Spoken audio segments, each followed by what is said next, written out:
Thank you. All right, so thank you, everybody. We're just going to quickly run through the logistics stuff, and then we'll pass it over to Anne and Gloria for today's agenda. This is a special meeting of the Portland Committee on Community Engaged Policing. And today it is 6:01 p.m. on July 12th. So today, this is a public meeting subject to city administrative code conducted under the provision of Oregon Public Meetings Law that PCCEP has opted into. And as a reminder, please feel free to use the Zoom chat function, but the chat transcript will be included in the meeting record for this meeting. Today, we have a few quick city updates and then going into discussion of the July 27th Settlement Agreement Status Conference, including a drafting session for the a member work session, sorry, to craft the PCCEP statement for the July 27th status conference presentation. And then there will be public comment at the end of the meeting agenda as well. And as a quick reminder, here are the upcoming meetings of PCCEP scheduled out for the next few months. There will also be subcommittee meetings that are not currently on this slide. Will be determined at a later point. And with that, stop screen sharing, pass it over to for introductions to Anne and to Gloria. Thank you, Samir. And thank you for making that change. Gloria and I have put together just a brief outline about why we're here tonight, but we wanted to start with introductions. So we'd like to start with, since we're kind of short on time, how about if we start with introductions of PCCEP members, and everyone else, if you could put your name and title in the chat, that would be terrific. So I'll start. Ann Campbell, PCCEP member. I use she, her pronouns, and I'm so happy to see everyone here tonight. I'll pass it over to Gloria. Gloria Canson. I use she, her pronouns. I'm also the chairperson for the youth committee. Glad to be here tonight. Glad to see you all. Thanks, Gloria. Over to Byron. Good evening, everybody. Byron Vaughn, PCCEP member, Behavioral Health Subcommittee, and I help out with Youth Subcommittee.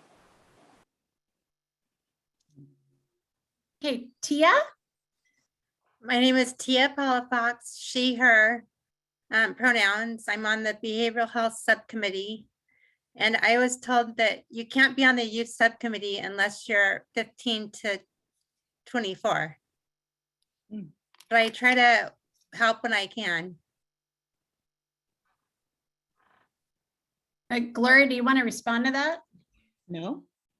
But she can be on the youth subcommittee, Yes, can't she can. She Yeah. can. Yeah, with Gloria and helping others. That's great.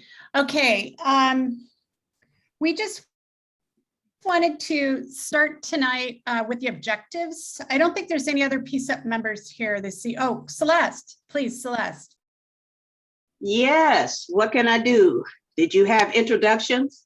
Yes, please. Oh, okay. So hello, everyone. My name is Celeste Carey. I am currently the chair of the Racial Equity Subcommittee. And I think this summer marks my first anniversary as a PCCEP member. So glad to still be aboard.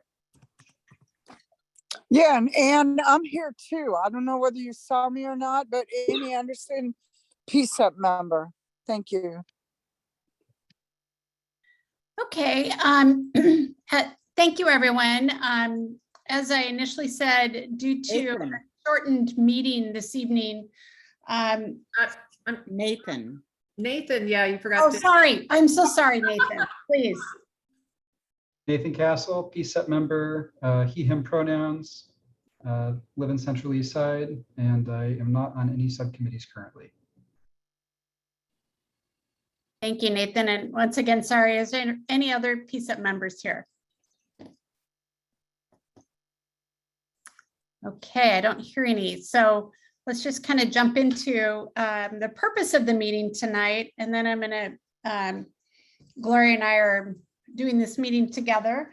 The purpose of the meeting is to create a PCCEP statement that will be voted on at our full board meeting on the 20th. And the statement is a response or something that we could read from PCCEP, from the body of our group, the whole committee, at the status hearing on the 27th of this month. So it's a big task. Gloria and I have put together a few ideas of how we could accomplish putting this together. So we wanted to kind of limit this to PCCEP members, since it's a work meeting, talking about this, and then have community feedback as well. But just to start, Gloria, did you want to add anything to that? No, go on. You let me know when you want me to give just a little background or history. Why don't you do that now? Let me just preface it with, we talked about in our statement to the court about the settlement agreement. You brought up some really great points on some historical pieces relative to accountability. So do you want to start with that? There was a statement made in the DOJ report that in 2020, they met compliance. And in 21, they were out of compliance. And I just wanted to say that we've been out of compliance ever since 1994, when we had the judge who was there before Simons was Judge Answer Haggerty. And the mayor at that time, the police chief was Reese. And the mayor in 2012 was Sam Adams. We haven't been in compliance since 1994. So, I don't want people to think just because of the riots, Portland Police Bureau was out of compliance. We've been out of compliance since 1994.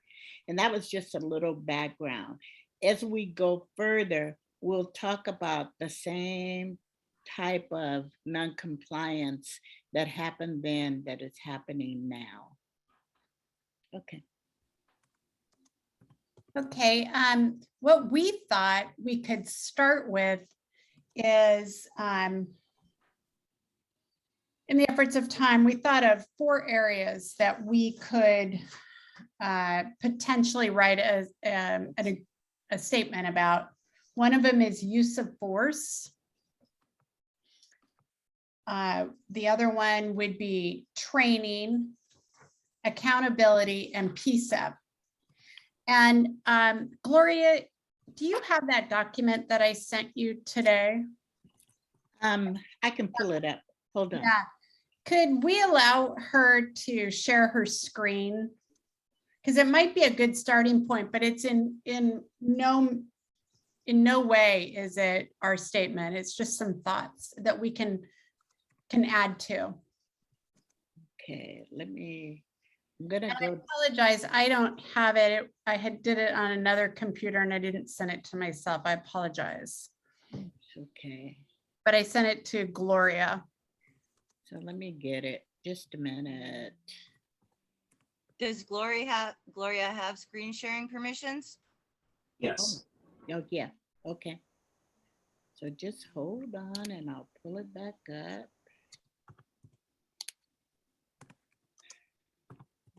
Okay, here we go.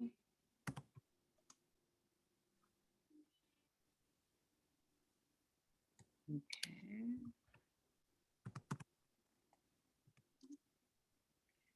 All right, and meeting notes. Nope, that's not it. That is it. That is it. Meeting notes? Yeah, it was an attachment. Okay, yeah, I got it. And see at the bottom of your screen, it says share screen. Let's see. Thank you, everyone, for your patience with this. No, but it doesn't say share screen on this. This is my email account. Go back So- to the Zoom. Go back. To Zoom. Yeah. And Yeah. Celeste here, while she's looking, is that email account one that you have access to from this computer? Because you could go into your sent file if it is. No, it isn't. I apologize. I'm going Hey, to, no worries, no worries. I was just trying to fill in gaps here. let me send it to you, Celeste, from my. Okay, I'm Oh, good. apologizing. 1 second. Very good. But I need to pull it up for myself anyway. yeah, we're gonna want to share it, and I was just trying to figure out a way to help expedite this. Thank you. Oh, no worries. Called teamwork. Makes the dream work. That's right.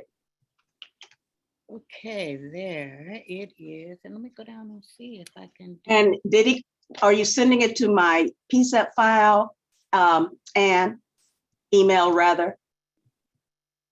Yes. Would that be Okay. good? It's celeste.carey, right? Yes, Celeste.Carey, portlandoregon.gov. Carey? Carey, correct.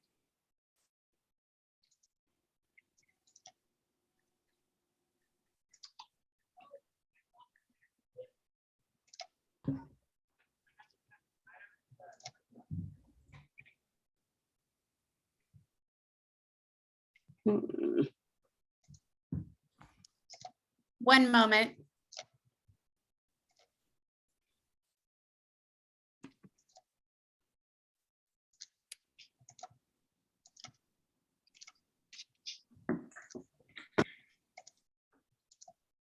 I think while we're getting that together, I'm getting on another computer to forward that, and I'll forward that to all PCEP members. I see in the chat, Tia, did you want to talk about that? Sure, I just was taking, I see Jared, I was just taking super good notes before we started on Jared's attachments. And I read that in 2021, the city did not meet the standard for terminating the settlement agreement because not in substantial compliance. And then it goes on, and then it says Q4 partial compliance in the paragraph, and then Q1 partial compliance. But last year, we achieved substantial compliance according to paragraph 57. But Gloria just said that they haven't been in compliance since 1994. I have it. So, I think one of the critical parts is what substantial compliance means. That's yeah, right. So that'd be nice to know. But And- why this says substantial compliance, right? And I'd just like to clear up any confusion. I understand what Gloria means when she says non-compliance since 1994. Of course, we're talking about a legal document that did not exist until 2014. And so when we use the phrase compliance or substantial compliance, we're talking in specific regard to the settlement agreement and its provisions. So, technically you could, the city could substantially comply with the settlement agreement and still not be, meeting the standards that Gloria might have for the police bureau, or Judge Haggerty, who's now, no longer on the bench, he might have. There's, I think in that regard, Gloria is using a little c substantial compliance, and we're using a big C, and that is defined by the settlement agreement. I believe it's paragraph 175 that talks about substantial compliance in a more legal sense. So it is tied to when we talk about evaluating the city's compliance, we're talking in specific regard to the settlement agreement, which did not exist until 2014. But in 2021, Jared, were we 30 paragraphs and 6 sections that we did not meet compliance in? So that is in relation to the city's performance in 2021. Yeah. The report, and we're through, I guess, March of 2022. In our evaluation, there are, 30 paragraphs that need additional work.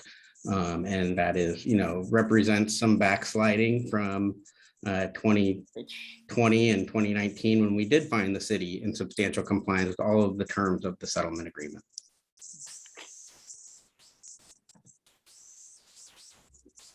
Okay, I am checking my email, Amy, and it is not coming up. So, Anne. oh, I'm sorry, Ann. I'm sorry. I'm looking at the wrong email here. Nope, I'm still getting the same thing. I don't have it updated. So, Sarah, did you get it? Sarah, do you have I it? got it, and I'm busy typing in your name so I can send it off to you all. Perfect. thank you. Sorry, Celeste, and sorry for that hiccup, everyone. Oh, that's all right. No worries. No worries. I appreciate your patience on this.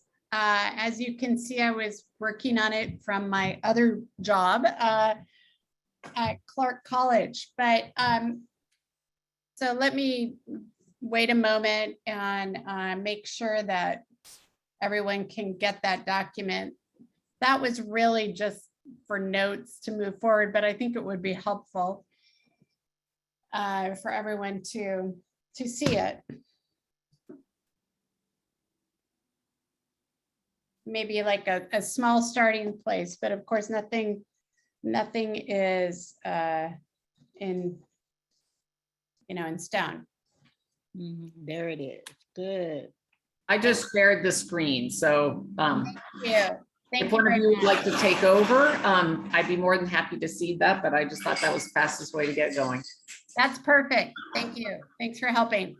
So in putting this together, I came up with, as you can see, use of force as one of the areas that I would like to comment on as a PCCEP member.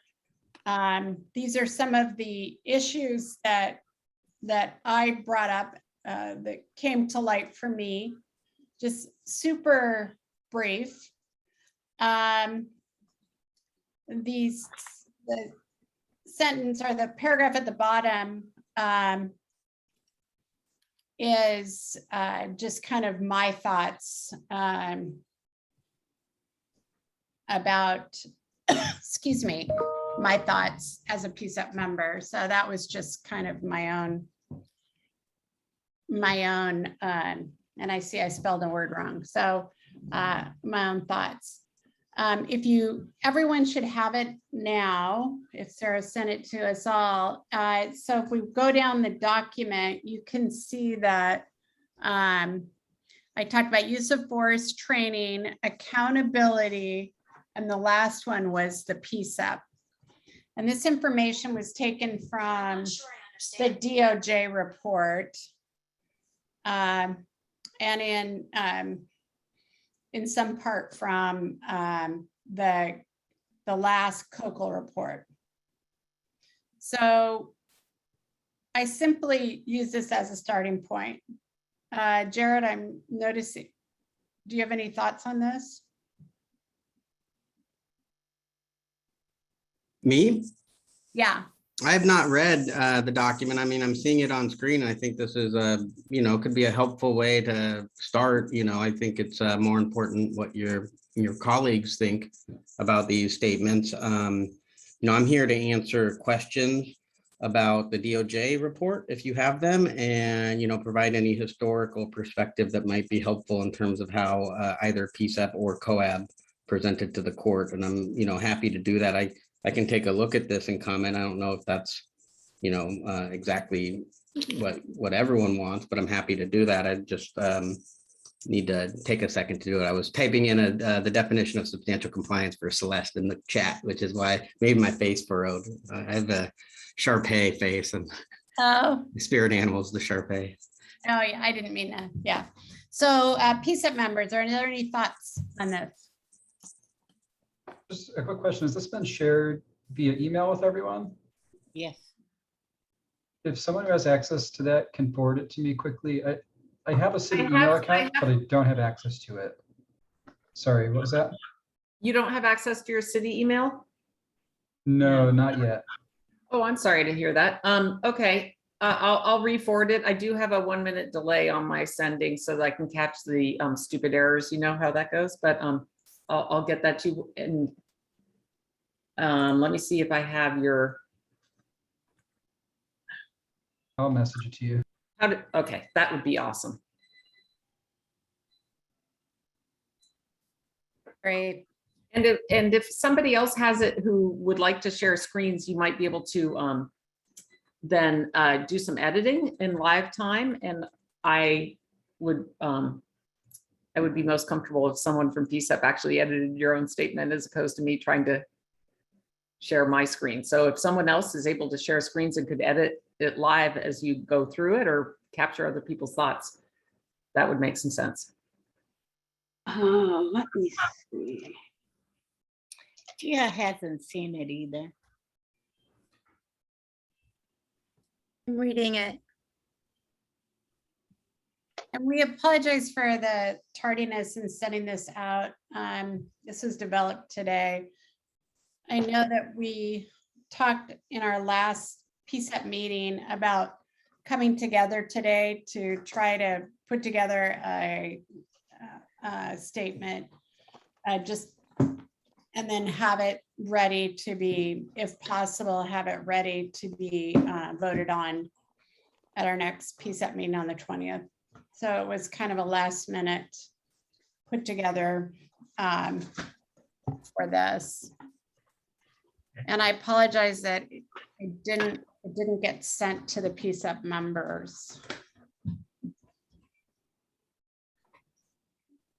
So I will do that as well right now.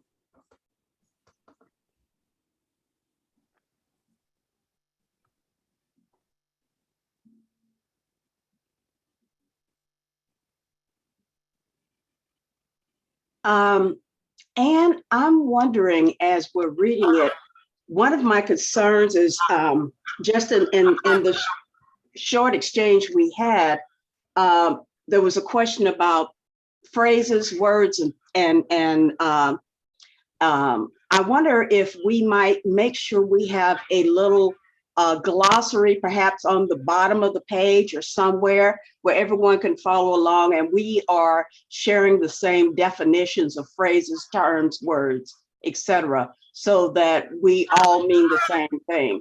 Because I'm seeing in the chat, there's still some curiosity about how we could be in compliance. And I understand there's legal terms as well as the vernacular definition for compliance. And so I'm just thinking it might be helpful for everyone if we define these phrases so we're all on the same page.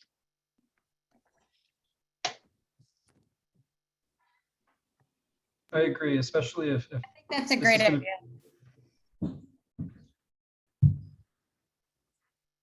Are they terms that are already defined though, easily, like from this settlement agreement or the DOJ report?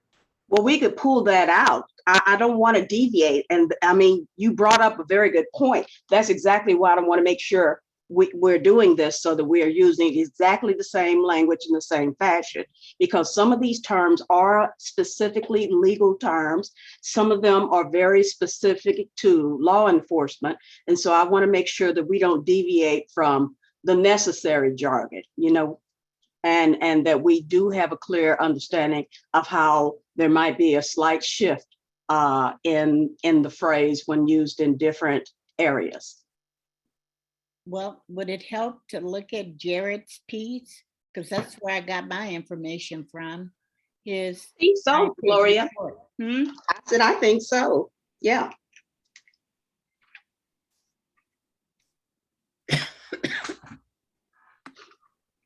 Maybe someone could pull that up. It is quite lengthy. I like that feedback, but what if we add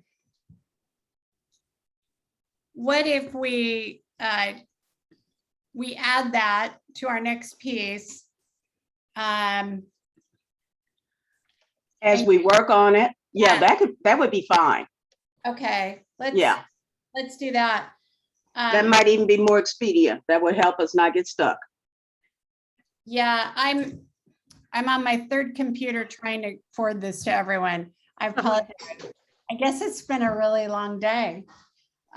So I am going to, let's see. It looks like it was forwarded to everyone, It was.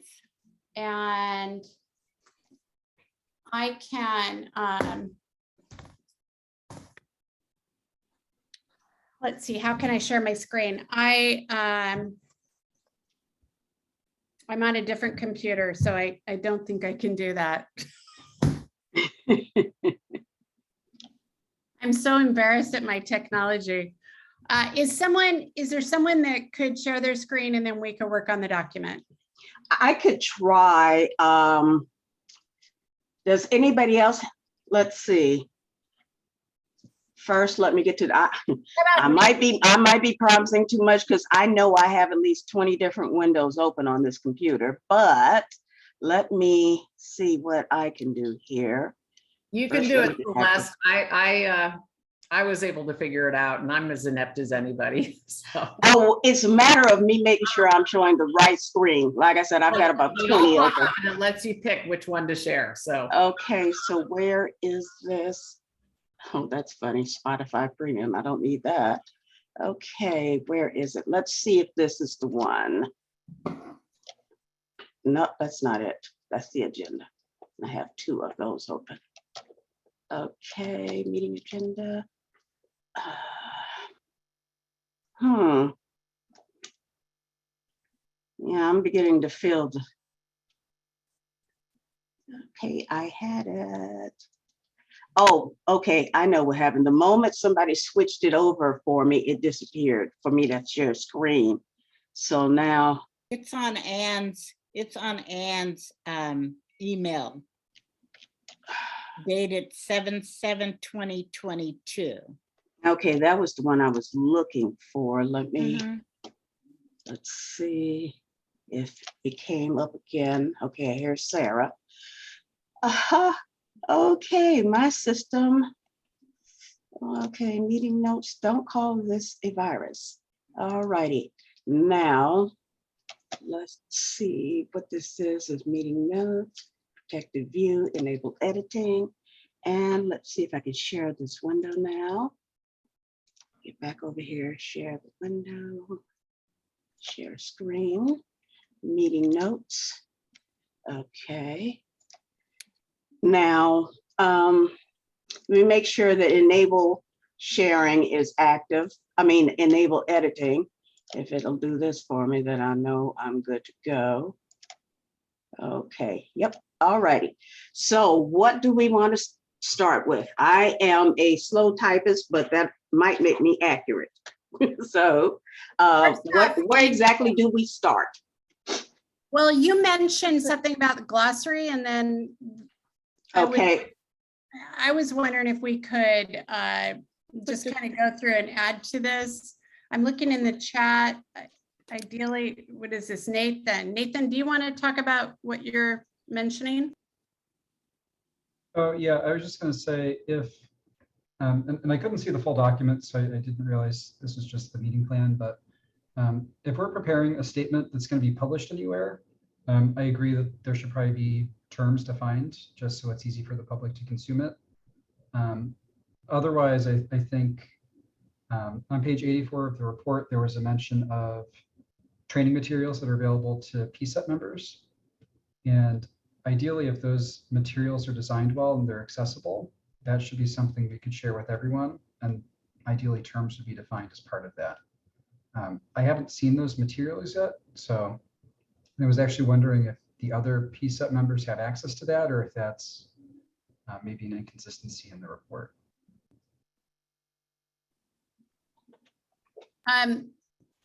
That's great feedback. These are just my notes about a possible, this is just an outline for a statement, but I agree with you. However, I'm not quite sure. It wasn't my idea that we'd go that specific, but we certainly can. Yeah, I'm not suggesting that goes into our statement before the court. That's just a comment in general since the conversation came up. Yeah, I agree with that. I think that would work. Nathan, does everybody else feel comfortable with that? And we don't have to go through the document and define everything. Just as a phrase, a word, etc., comes up, we make note of it, the word. Later, we can define it properly. I think that will take the least amount of time, but capture the most input. How does everybody feel about that? That sounds great. Okay. I want to remind everyone, these are the 4 areas that I suggested. We can absolutely add, subtract, do whatever we want. It was Gloria and my idea that we have some sort of a starting place. So Okay.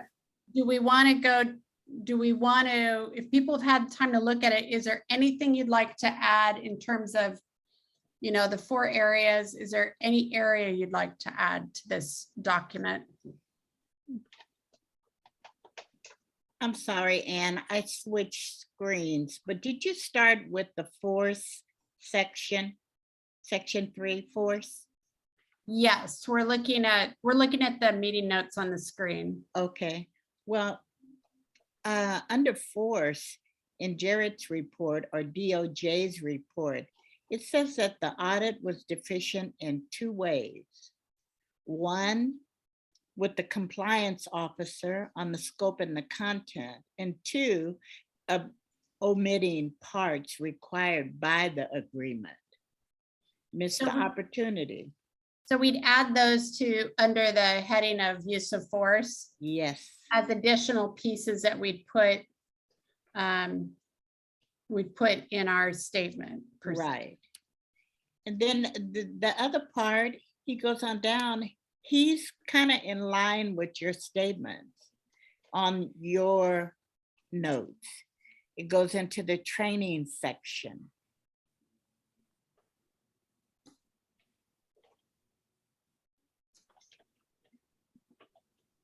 Okay. He talks, Celeste, since you're helping us with the notes, did you hear that part? She wanted to add some things under use of force. I'm trying to get there. Under Number use 1 of and force, 2. which line is that, Gloria? 1 and 2. It's Okay. 3 lines up another from the bottom. Say that again one more time. 3 lines up from the bottom. The audit was deficient. Oh, you want the page number? Let me No, get- no, Okay. hold on. What we want to do, Gloria, I think, is we want to add your thoughts to this document, right? Because this Yeah. is like just a framework. So it's Yeah. just another listing under use of force, right? Yes. Okay. And what I said was, the audit was deficient in 2 ways. Not consulting with the compliance officer on the scope and the content, and omitting parts of the required agreement. It's like a missed opportunity. Okay, so not compliant with what? Not complying with the agreement. What it did was it omitted parts of the agreement, and it did not consult with the compliance officer on the scope and the content of the agreement. I'm getting confused as to where we're adding that. We're adding it. I thought- Under force. Okay, and so what audit are you talking about? Are you talking I'm about? talking about Jared's report. Okay, And it not an is, audit. Mhm. no, section 3 under force on his report. And let me get the page number on this. 5 of 9. Oh, the executive summary. Yes. Okay, thank you. That's a big hint.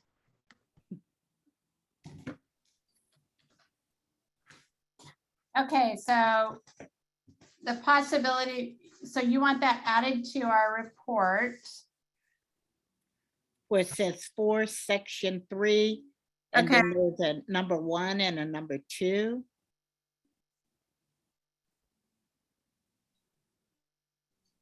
You see it, Ann? Is that in the large document or is that in the, It's on page 5 of 9. Gotta be the smaller document. She's referring to the summary report. I'm sorry, this is Pastor Weissner. I didn't mean to. Yes, I am. Hello, Pastor Wisner. Lord bless you. How you doing? I'm fine, thank you. Yeah, so she has the summary document and section 3. And I'm thinking she's looking 1 through and that. 2. Mhm, Yeah. 1 and 2. I see that the audit was deficient in 2 significant ways. So I see that is on that document. I can add that. I can add that to that section. Under your 4th section and on your yeah. Okay, so you want to add the audit was deficient. We agree that the audit was deficient in 2 significant ways. Not consulting with the compliance officer on scope and contact, and 2, omitting parts required by the agreement. Yes. Period. Okay. PCEP members, you were sent this information by Sarah. I don't remember the date of that, but so we can add that to this piece. Once again, Actually, Ann, you sent it to us. oh, I did? Yeah. Well, On 7/7. On 7/7. right, I resent it. Mhm. Okay. Other comments?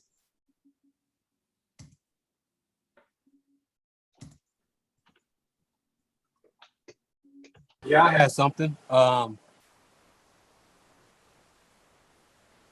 There was I don't know if you can put this under force, but I know in the PPB they had a lot of cultural trainings that they had, and they were all canceled. They were never rescheduled. That's under the training section, Byron. No, that I got that out of the PPB, but I don't know if I should put that in there or not. We can put that under training. Yeah, put that up for Yeah. training. Yeah. Well, yeah. I'm not going off of that, but it's something that they didn't get back to. Even though they talk about they had the trainings and it failed to comply with the agreement. Mhm. Let's see. So tell me and I'll type it on a document that I have here too, just so we can combine them both. Because I appreciate Celeste, you doing this, and I'll share it out with everyone as well. So what is it? What kind of training? Could you say that again, please? Cultural. Did you say, Byron, cultural? Yeah. Was it called something else or just? No. Okay. PPB's training, cultural training for officers, maybe? Yeah. Now, Activities. I wouldn't put that in there. I would check it and make sure that it's correct, because that's just me, you know. I'm thinking that's what Byron is talking They about. have the rapid response team that trainings failed to comply with the agreement. And that's what I want to focus on, that they're not completing their training. It's the RRT. Well, Rapid I think response. we should add it in and we can do fact checking and make sure we're Yeah. accurate. Yeah. How about It's in that? section, it's right under the section Gloria was talking about, under section 4, under training, Yes, yes. the last 2 lines. Yeah, it says it fails to comply with the agreement and negatively impacts compliance with other provisions about assessing training needs. And on top of that, when I read in the PPB report that they had those trainings and they canceled all of them and they never rescheduled them. Mm. Wow. Council trainings. We're looking for that in section 4 training. Where was that line put? It's right above where it says page 5. Yeah, it's on that executive training. summary piece. Training section 4. Could somebody give me the page reference like I did for Gloria so we can know where to look? It's the same page. Oh, same page. Okay, good. Same section Yeah. too? Yes, the next one down. Section 4. Okay, I am going to do a little copy and paste and fix that. Oh, goody. Perfect.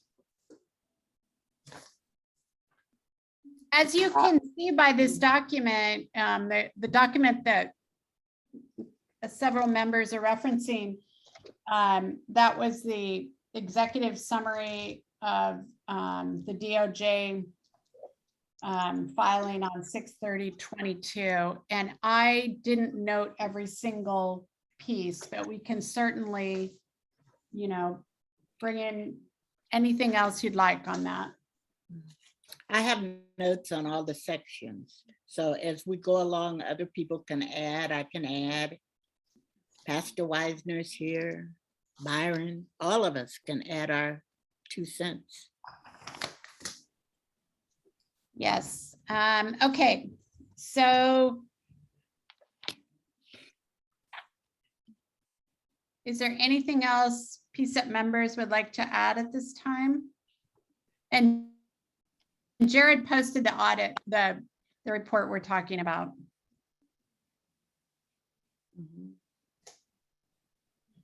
Tia, I don't know who Robin is.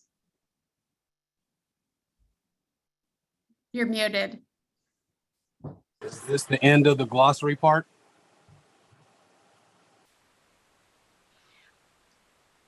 No. No, if you see a word that you believe needs to be defined, just, bring our attention to it now. Even though I'm inserting everything under glossary, we will rearrange parts and put them where it needs to be. So I am currently putting everything in this section that says insert glossary, etc. And then we're going to sort it out. And that's why I'm trying to make sure I attribute it as noted by initials GC and BB. And then I need to know specifically what the section and page is so we can do it. So I'm working with my shortcomings to make this work out right. But right now, I'm just putting it right there at the top. You're doing a great job, Celeste. Yeah, thank you so much. It's a real group effort. I just wanted to note that one of our new members is here. Anthony Russell has joined our meeting. He was appointed to PCEP at the same time as Nathan Castle. He's having some sound issues, but we just want to acknowledge and welcome him here to PCEP.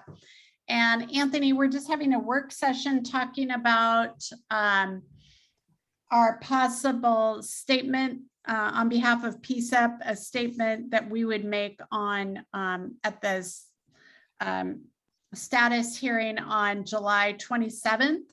We're preparing this. We're going to bring a complete draft to our next meeting, our next full board meeting on the 20th. So just to catch you up to speed, and thank you for being here with us tonight. And thank you to Celeste and everyone for helping. Oh, my pleasure. Okay, do we want to continue with additional comments and additions to this? Yeah. Yes. Yes. Tia, do you have anything you'd like to share? It looks good so far. Let me, I can't see the screen when I'm looking at the statement. Let me see if I can. I'm trying to arrange this so you can see things. Hold on, I'm going to shrink this by changing the margins here real quick, and that should help you be able to see everything we need. Okay, where are my margins? It's define me. Okay, let's do it this way then. Just close some of these so that there's a little less. Okay, can you Can you see everything pretty much now, Tia? No, because my picture is on top of the print. Oh, That's okay. okay. What I'm saying is that I took notes. How about now? No, I just need to minimize the pictures of us, but my brain doesn't function when I can't see you. So when I minimize Got you. Okay. reading, I can't feel like I can communicate right, but I have notes and I can't go back to the executive summary back and forth. I'm really bad at this technical part. Like when you see you have different screens open, I can't do that. So on the notes that I have, I feel like the statement so far is looking really good. But I was really enthralled with Nathan Kessel's questions and notes, and was also seeing if there was anything to implement from that after reading. But I feel like that's just going to take a while as we get our new staff in and start to get organized with them. Unarmed. Thank you, Tia, and thank you to everyone for tonight and working together. Nathan, is there anything you'd like to add to this? Yeah, I'm just thinking about things, and I'm not sure if I want to add it to the list necessarily. I was just rereading the exact settlement agreement language, and I strictly speaking, I think the compliance finding is accurate. Whether or not it's, good enough is a different question. And I think there are some areas where PCCEP can be more active, and I look forward to seeing that happen. So I'm just looking at some chats coming through. Yeah, so really nothing that I think needs to be documented here. I think the one area that I'm, still concerned about and interested in, and I'll defer to other PCCEP members on whether it should be included, but I need to find what page it was on. I want to say it was, I'm losing my place. But basically with regards to the ROT training slide, there was the core issue, which was the material was offensive, but there was the separate issue of the training materials not being reviewed by the training division for specialty unit content. Yes. And I know there was sort of the promise to make sure that changes. I would be really curious to see, exactly what process is in place to make sure that that isn't repeated, because, the existing policy said all of that training content should have been reviewed. And then, just saying, we're really going to follow the policy this time isn't, it's not necessarily reassuring, and I don't feel confident that it isn't going to be, repeated. Does that make sense? Am I being clear? I can find. It makes absolute sense, Nathan. That was one of my concerns in the initial draft that we had prepared that came out of the Racial Equity Subcommittee. And I'm really curious as to what specific actions will be taken by all responsible parties to ensure this doesn't happen, and to document that this is a historical problem, and to make sure that there's no not just slippage. That's a great term, Gloria, but we have I'm trying to be delicate, because the whole thing is we have not learned from our mistakes, and historically we keep making the same mistakes. And there was a statement made about how we seem to have done better this go round, and I had the unpleasant task of pointing out, no, we have not done better. We continue to fail. So your concern is important. And I think we need something in here that that cements the oversight responsibility and consequences in here. And then we need timely response. So I'm not quite sure just now how to phrase that so that it doesn't seem as though I'm being defamatory, punitive, et cetera, but that I'm looking for positive solutions to this. But I'm right behind you on this, Nathan, and trying to figure out how do we address this so that it's memorialized that this is a sacred responsibility. There's only other way I can think of to put it. You know, Celeste, the reason why I keep interrupting is because I can't see my face on the screen. So I'm on page 9 of 9. If you look down there, it says, we saw the city backslide on compliance, but we are hopeful that the city will correct its course. Everybody see where I am? I'm on page 9 of 9.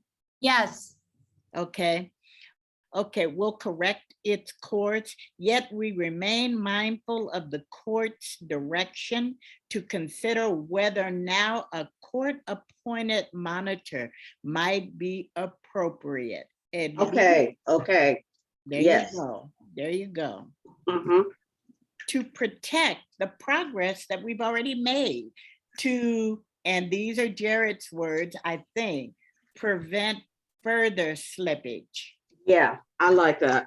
Uh-huh. Okay. We could, cut and paste that piece. Yep. And add to it if members want to, as all of this we can add to. Yes. I want to make sure that it is what we all want to have in that. Can I just ask, and maybe this is a good question for Jared or Jonas, what is special about a court-appointed monitor, and how does that differ from what the DOJ is already doing and the COCO is already doing? I don't know that I might characterize it as special. It is different.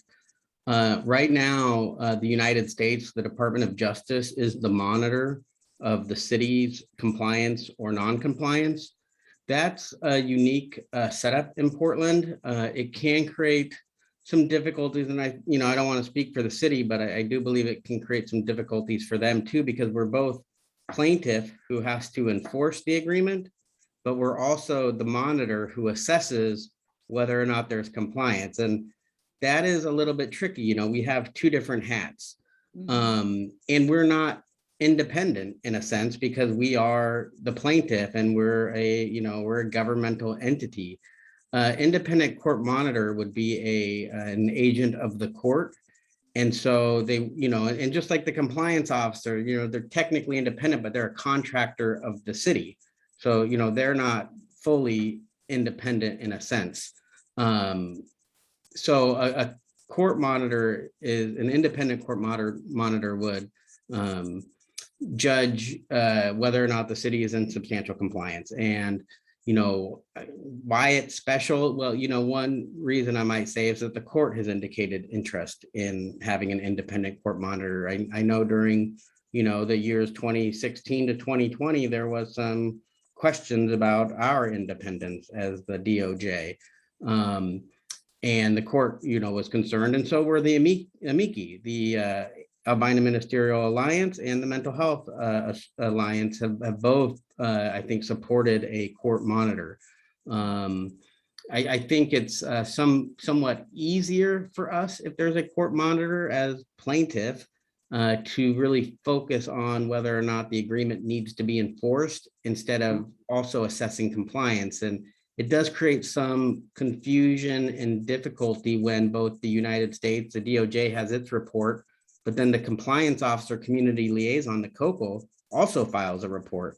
And I think that's interesting in a way.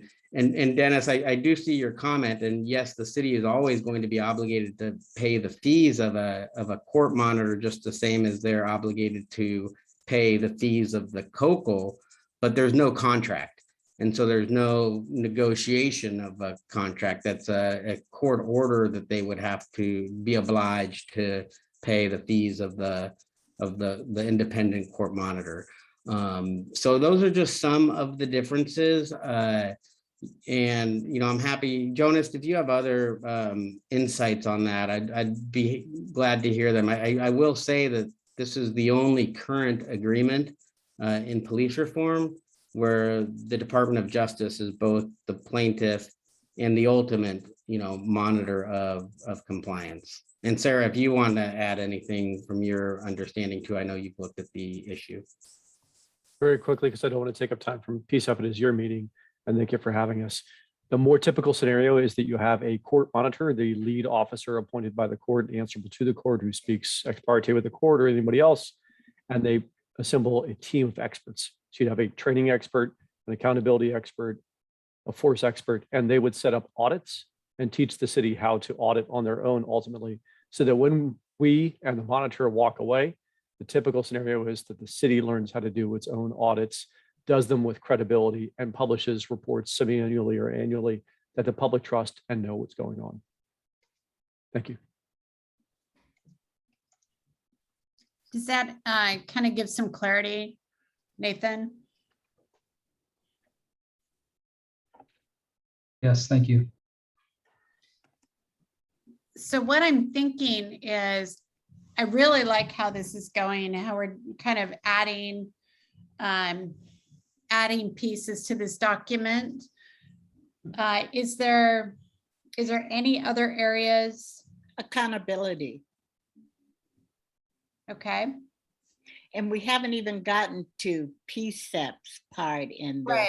Right. But if we could do accountability, I think it will probably fall into place.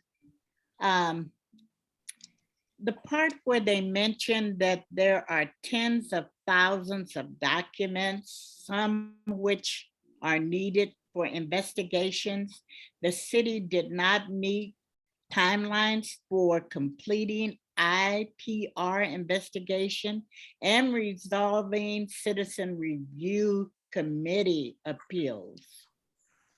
So it goes on to say, in addition, the city did not consistently ensure compliance with Directive 1010.10 as it relates to communication restriction orders and obtaining officers' interviews on deadly force events.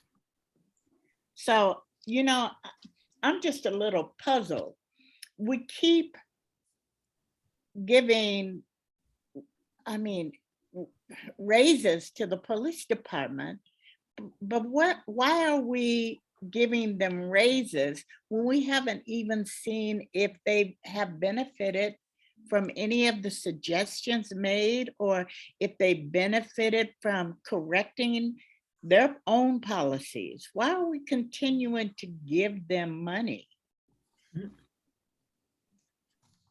Well, that's an excellent point. We can definitely use that in this Well, statement. Can I ask a question for clarity here? When you say give them money, do you mean in terms of the city funding the police initiatives and activities, or are you talking about I'm talking about salary and reimbursement raises? Raises. Okay, here's a problem that we would run into with this. And I'm not saying don't do it. I'm just saying here's a step I see that we need to be aware of. There are a layer of contracts that we would have to address with regard to that. And that would be, for example, they have a union and they have negotiated to have salary. So there would be a totally different legal process we would have to engage in if we were trying to address salaries. Not to make a recommendation. Well, no. I mean, but you don't want to just make a recommendation to make one. You want to make one that you think is actually going to succeed and pass. And I'm thinking that our leverage is stronger when we talk about police department funding as opposed to salaries And does, am I making sense? Yes, yes, and Yeah. I want to say, point well taken, Gloria. You know, it's a huge issue, accountability.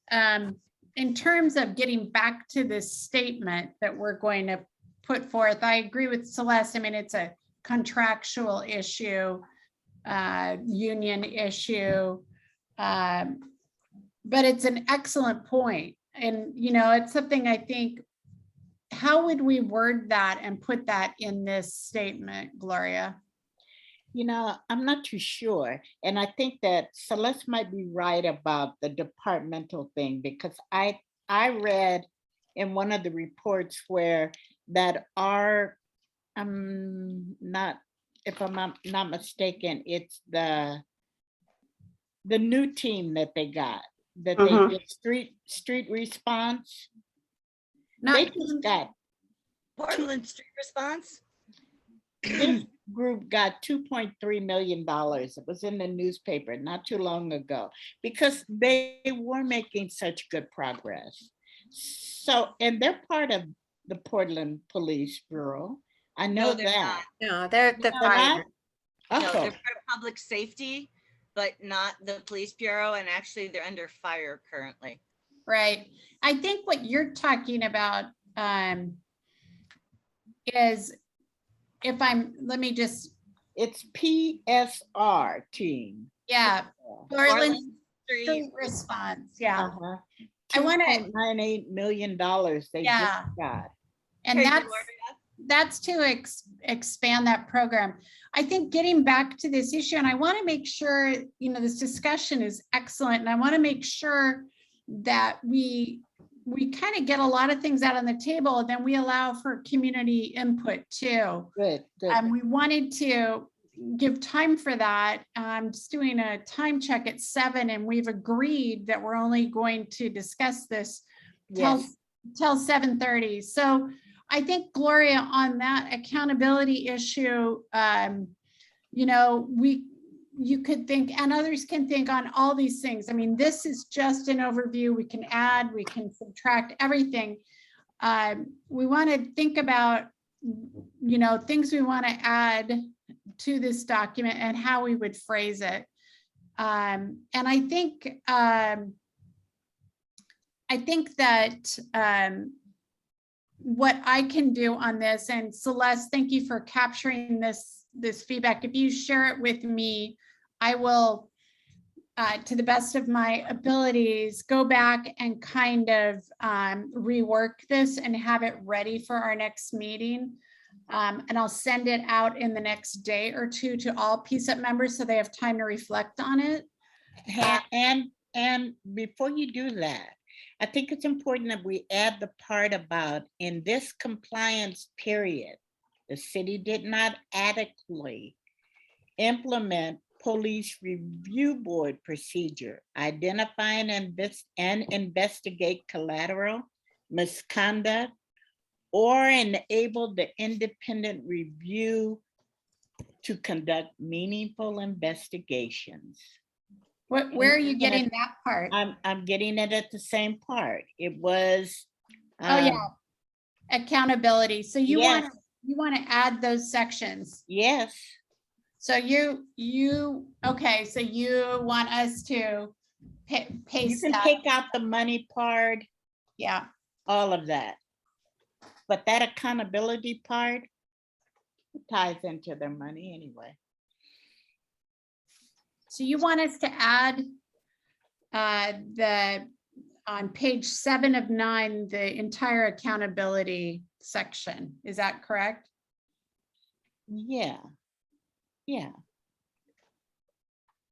Okay. because it goes on down and it says the city also did not meet timelines for completing IPR investigations and resolving citizen review committee appeals. So, yeah. Okay, well, we can put that on there. We were going to do a statement. We can definitely put it in there. We were doing a PCCEP statement. Yes. We can cut and paste. What Good. do other PCCEP members think? Celeste? That works to me. My only problem is I keep looking for the document you're referencing and I cannot find it in my computer. Otherwise, I'd be cutting and pasting. So I've been fishing around here because I know I have it. And I have a bunch printed.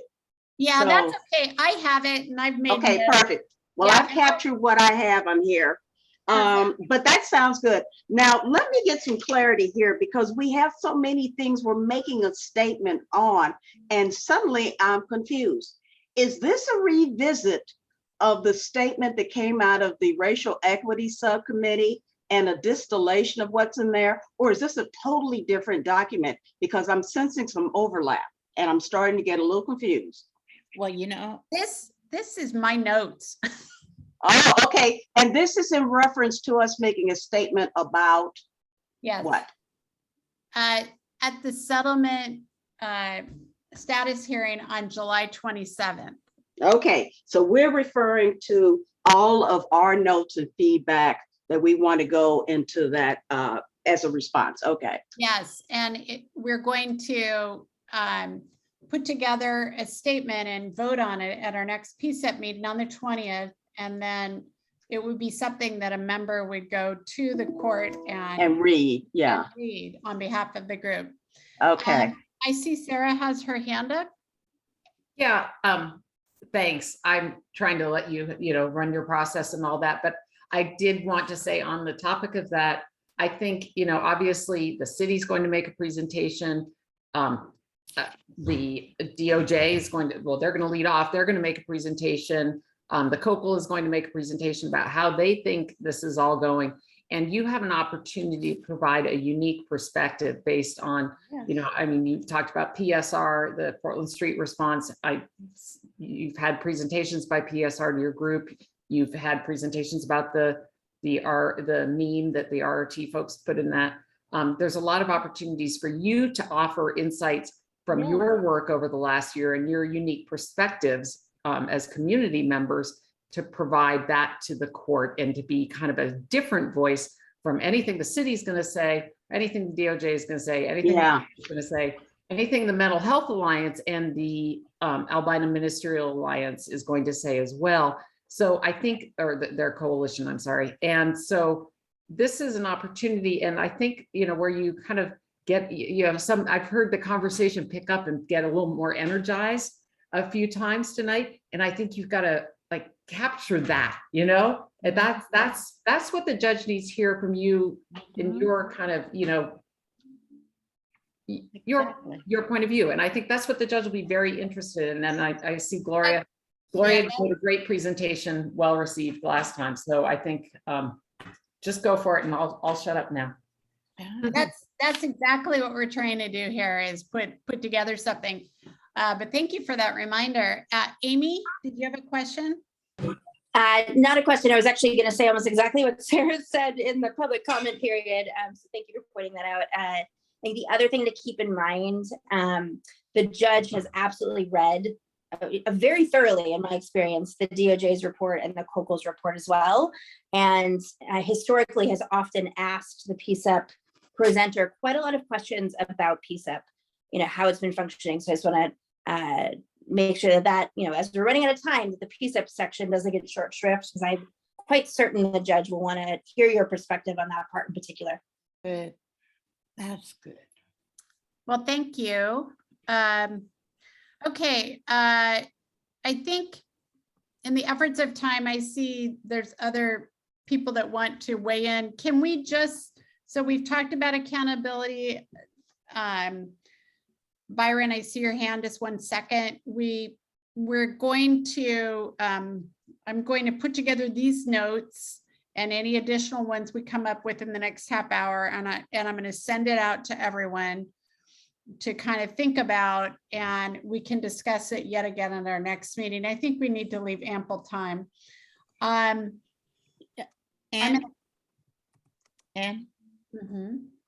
even though we haven't discussed PCEP, I don't know, but I heard that we have a new director and we have a new clerical person. Thank you for that, if we have that. Yeah, they I wanted, think we should mention it. yeah, they wanted to have a few minutes at the end. Did you mean mention it in the report or? Yes. Yes. I don't know. I think we can, yeah. Okay, Byron, did you have anything you wanted to add? Yeah, in the training, I'm not too sure. It's more of a statement. How they're training these guys and who they're bringing in is not helping the situation. I don't know. Just hearing what I'm saying, you can put something under training on your statement. The training is really bad. We have people that are not culturally educated. They're not culturally sympathetic. Gosh, there's like 5 or 6 other things that they're not to be able to go back to implement in the communities. So I mean something along those lines, and that's about it. So something about trainers, I'm just kind of trying to, Celeste, did you have any thoughts on that? You're kind of keeping these notes too. Well, as I've got in here, let's see, 1, 2, 3, the third bullet here. I've got here, Byron, that it's canceled PPB trainings for RRT, Rapid Response Team. And then I put, for example, cultural competency were not rescheduled. And then I put your section and the page of the summary. So we do have that in there. But if you've got in mind some specific trainings that you really want us to spotlight, highlight, whatever, be sure to either hit me now or add that, send it to Ann so we can get it in here. But it is mentioned. I just don't know to what extent you want to add. But Celeste, is he asking about the training as well as the recruitment of new officers? Well, that would be what I would ask Byron then. I mean, yeah, that Byron, would be is both. that what you're asking? That's what I That heard. would be both. And with the training, you got to really emphasize it because it's not working. Whatever they're training these police is not working. Well, Whatever it's not that the police are not being trained, and it's not that the training is not working. I want to emphasize something that I've been saying all along. You can give them training. They can train. They can, as a matter of fact, there is research that shows that it could be all of this increased cultural competency training is causing a lot of these microaggressions, assaults, and insults. The attitude is the problem. It is not the training. And so the question then is, in recruitment, if we're bringing in good candidates, what happens once they are on board that either causes them to change their attitudes or supports their already negative attitudes and makes them feel comfortable in expressing those negative attitudes? They get plenty of training. I've seen some of the training. It's not the training, it is their attitudes toward other people and how they manifest those attitudes in their job. Because I'm glad you went that training. I'm glad you went that direction, Celeste, because I wasn't too sure if we were going to go the other direction. So I started with that. I'm glad you brought that up. But that's what we really need to look at. And that's one of the things that we mentioned in the letter from the Racial Equity Subcommittee, is that there is a need for cultural ambassadors to make a cultural shift. And then the leadership and management really need to hold the managers accountable in assuring that people are displaying the proper attitude, and there need to be real consequences. And so that's really the issue, is like, okay, we know you're getting trained. Why are you not taking it seriously? Why are you not manifesting the appropriate behaviors, responses, respect, compassion, etc.? So I think putting that in there is very important, both for the recruits as well as for those who are on board and becoming veterans. Do you have something that you could just on that? It was said perfectly. Is there? I'll look in the statement that the Racial Equity Subcommittee did. Perfect. I mean, that weighs on my mind all the time, so I can articulate that over and over again. Let's absolutely put that in. Okay. Hey, what document is that, Celeste? I cannot remember the name for it, but I'm going to put it on my to-do list right now, or find and resend out to membership. It was the letter that you put together, wasn't it? Yes, it was a statement going out from RES to, it went out to the mayor, et cetera, et cetera. Yeah. Oh, is it on the PCCEP site? It may be. That was during our transition phase. So it might be something I have to meet with the new people and help create access for. But for now, what we could do is capture that and put it on this document. Mm-hmm. And then Nathan, did you have a question? Yeah, I just wanted to chime in on the training discussion, since I'm also on the Training Advisory Council, and I think I just want to, push back on some of the thoughts on the training. Obviously, there are, problems, and for example, with the training content that wasn't reviewed through the appropriate process, that's problematic. But in general, the PPB training, as far as I can tell, is among the best in the state and very good. There's a lot of care and thought that goes into the training. Community members do review training. I don't think appropriate to say it's just bad across the board. In terms of attitude and the way you approach interactions, the way officers approach interactions, I think, they train on the concept of procedural justice, which is, giving, community members voice, expressing neutrality, being trustworthy, and being respectful. And so ultimately we are training on that. I'll hurry up so we have time for public comment, but what I'd suggest, a few things is, if PCCEP has, serious concerns coming from the community about the training and the quality of the training, it would be good to engage with TAC, and probably engage with the Police Equity Advisory Council, since they focus on equity issues, and I've heard that mentioned a few times. I would like to, I'm TAC chair, and I'd really like to discuss some of the concerns about the training, because I think this is really, really important that we get this right. But yeah, just going back, I think the blanket statement that the training is really bad isn't something I'm comfortable with. Whether or not, there are aspects that can be improved, I think there definitely are. But yeah, I'll probably be reaching out just individually to see what some of those concerns are,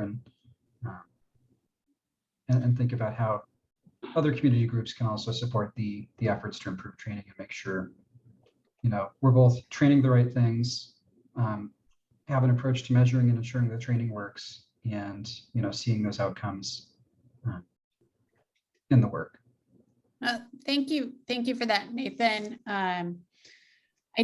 What I heard said it was talking about more of an attitude piece. And I know that Celeste is going to grab that information and put that in the document that we're going to share out with everyone. But thank you. That's really helpful.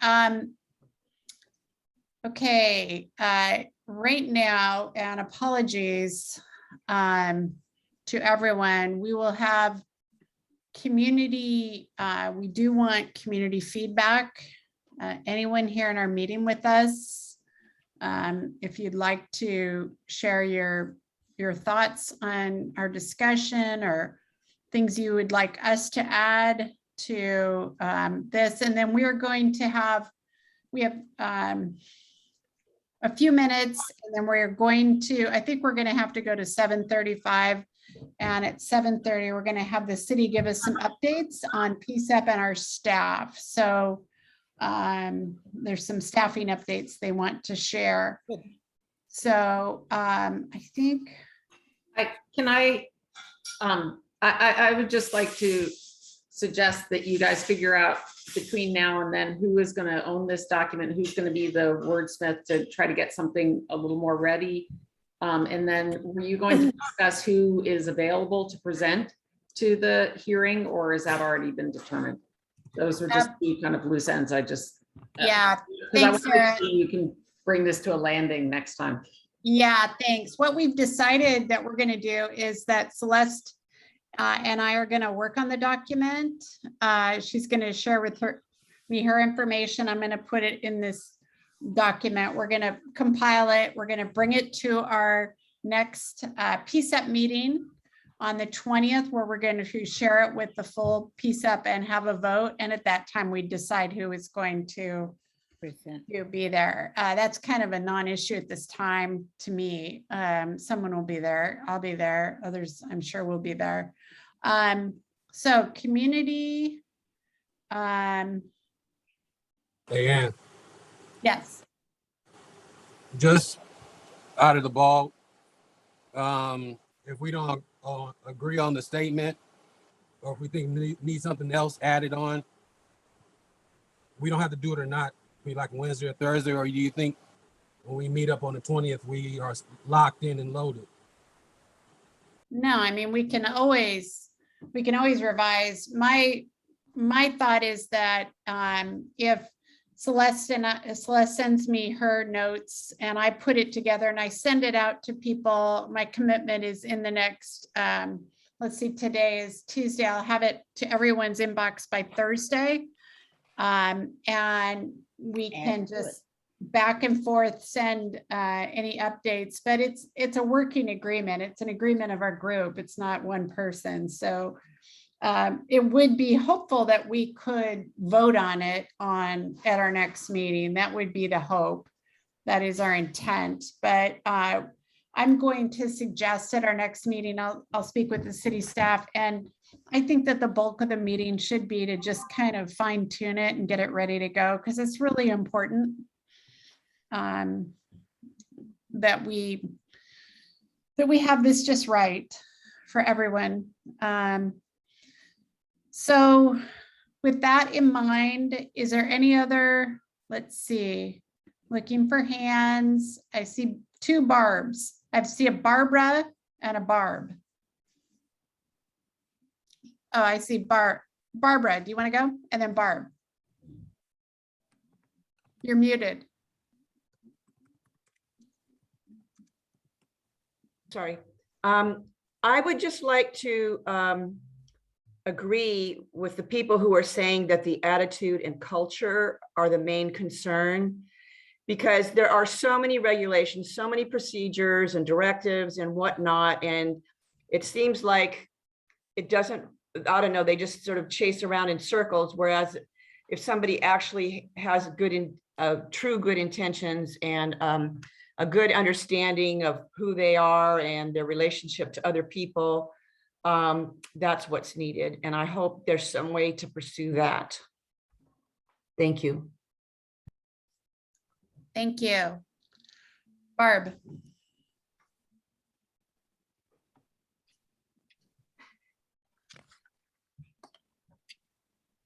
Hey everyone, I guess I don't have a picture, which is fine with me. I've been taking notes and I have a lot of things to say, and they're not really in a particular order. And if you don't write any of them down, and I don't see any of them on the 20th when you guys vote, because if you vote on the 20th, I don't think you're saying you're going to change it after that.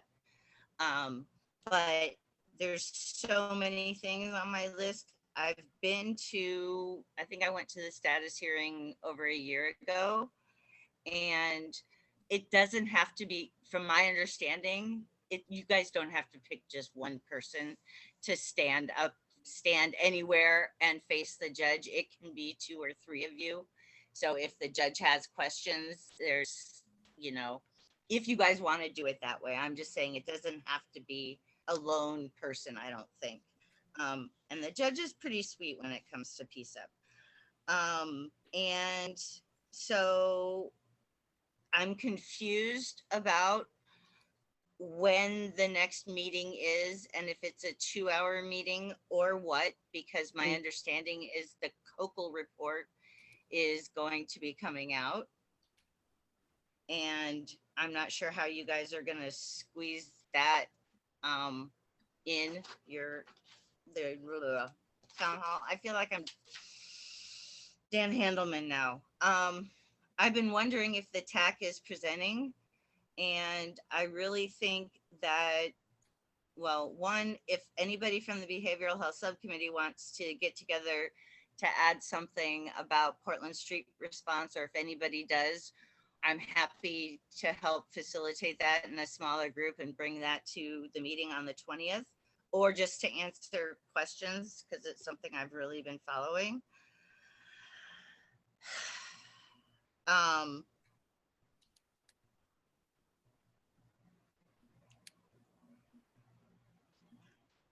Darn, it's just a long list and I just can't look at it and prioritize it. I'm really hoping that not as a shaming of the city, and certainly maybe as a way to, say you're positive going forward, right? Would be to call out the good parts of sort of the new staff and that kind of thing. But also I think the judge is going to be very curious about what he reads the paper. I mean, and he reads the website. So how the staffing issue has affected the PCCEP, like during the transition, like Celeste is talking about, her subcommittee got, something together, for example, but there's other work that was really kind of ground to a halt. Maybe something about how much training you guys have had or haven't had as official training, or not official training, where we got the people in even though we didn't have trainings organized, if you know what I mean, like having Jared discuss stuff or what have you.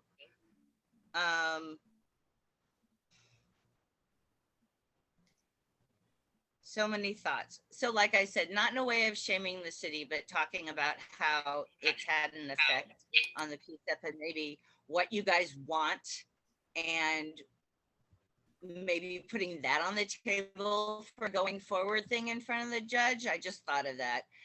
So, take my thoughts with a grain of salt. And the more I can see that what you guys are doing to comment in public comment on the 27th, the more comfortable I'll feel. This is another thing that has a quick turnaround time. And we've talked about a process before of taking in public comment at a meeting and then changing things and then voting again. And obviously there isn't time for that here. And so everybody who's a member of the PCCEP, everybody who lives in Portland, and even some people that live in Chicago are, invited to come to the hearing, right? And so people can go up there and talk for themselves, and they can say what they've experienced as a PCCEP member or watching PCCEP without saying PCCEP thinks this or that or the next thing. Are you cutting me off, Anne? Oh, I'm just, no, not cutting you off. Agreeing with you. Okay. I saw your little square light up and hold on, I got to drink something. Yeah, and I just, on the efforts of time, if you could wrap up in just 1 minute, that'd be perfect. You can also email me your thoughts. Myself or Celeste, we're putting the document together as anyone can. Our emails are on PCCEP. We can also put our emails, if PCCEP members could put their emails in the chat, that would be great.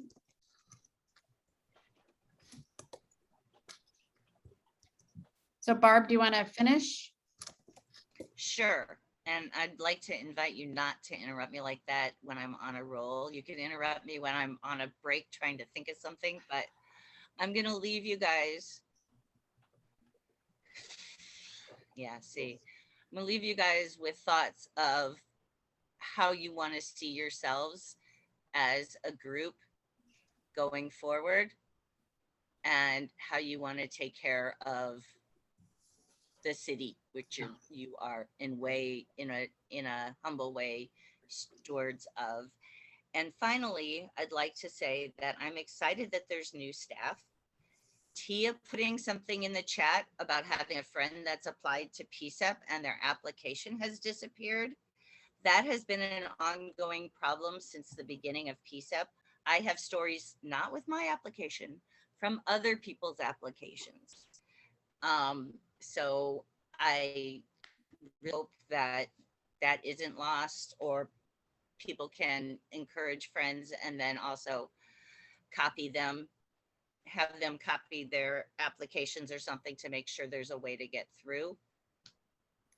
And finally, there's something up on the PCCEP website that says if you have public comment, if you give it in writing before 8 a.m. on the day of the meeting, you all will get it.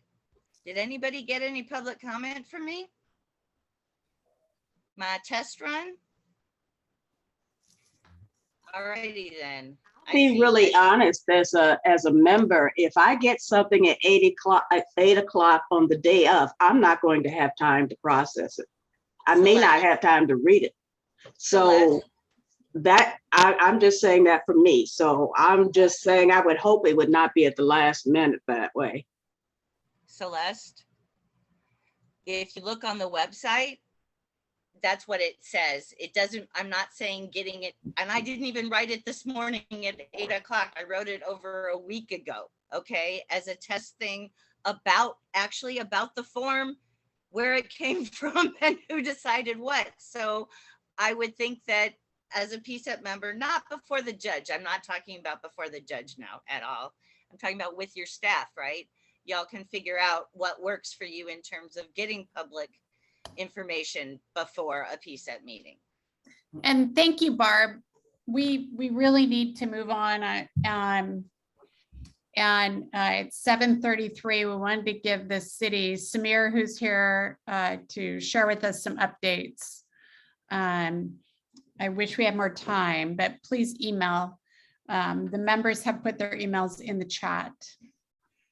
Samir, would you like to go and share with us? Thank you. Sarah, did you still have your hand up? I don't know if you wanted to say anything before. Oh, I just wanted to say, you mentioned the COCO report. We have been in discussions. We know that next week we want to leave a good time for you to wrap up this conversation. And there had been, at the last full PCCEP meeting, there was a conversation about also talking about electing leadership, at least for the interim period until all the new members are on. And so there's time for that. And we talked to the COCO and they are amenable to having a briefer presentation. It's just going to be 2 days after their report goes public. So you won't have had much time to talk about it. They would do a briefer presentation and then come back at the meeting August 17th to kind of hear more, kind of have more of the town hall aspect and kind of, regroup and take more comments and have more of a longer discussion about it. So that's what the discussions are at this point about next time. We wanted to make sure there was plenty of time for this, and we didn't want the COCO to take all the full hour that they usually get. Samir? Thank you. So the staffing updates and also a membership update, there should be new members coming before the end of the month, 2 more at least. That's being handled by the mayor's office, and you can follow up with them for more details there, but that's on its way.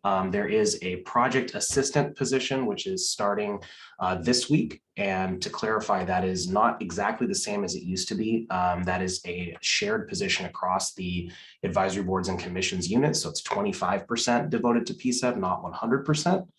And then separately, there is a full-time staff position starting next week for PCCEP that has been retitled to be consistent across the Community Safety Division to be project manager, but it is effectively the exact same position that was previously director. And that individual is starting next week. So hopefully by Wednesday or so, there'll be an introduction email coming out and to introduce you all to both of them as well. And in the interim period of time, as you see today, other staff, myself and or the FitCog staff from the advisory boards and commissions unit are kind of filling the gap. And of course, you still have staff support as well from the mayor's office and the city attorney's office. Yeah, and I have a quick slide just for a little extra information before adjourning, if that's okay with you, Anne and Gloria. Okay.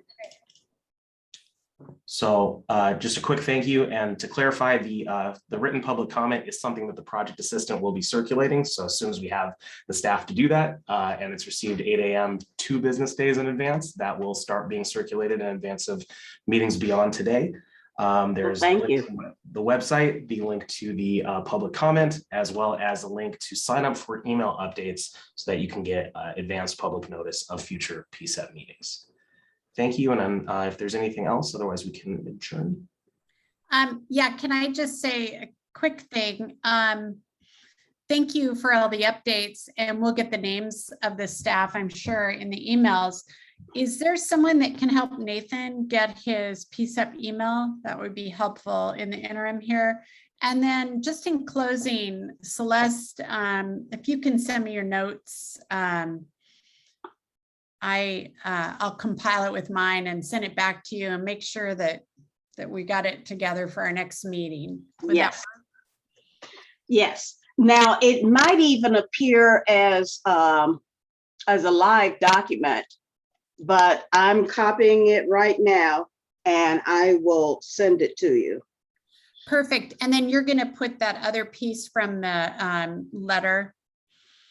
Yes, I have to find out where that is. I know it's on my computer, but it's a matter of me digging it up while I was trying to share my screen. I didn't want to put everybody through that.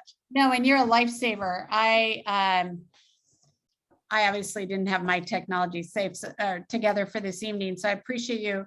And so I will send something out to PCCEP staff this Thursday.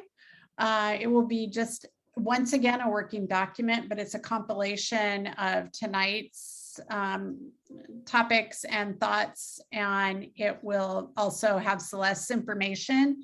Please review it, and you can email myself or Celeste prior to our 20th meeting, and we'll do our best to make an update on that. Since I'm kind of creating the final document, any comments go to me and I will update them. Let's see. To answer the question about Nathan's, yeah, the mayor office can help. They'll follow up. Great. Gloria, did you want to say anything? Oh, Gloria might have left. Well, thank you all. And I think it was a great meeting, and we look forward to seeing everyone on the 20th. Thank you again. Thanks for your patience with me. Good night, everyone. Good night. Good night. Thanks, everyone.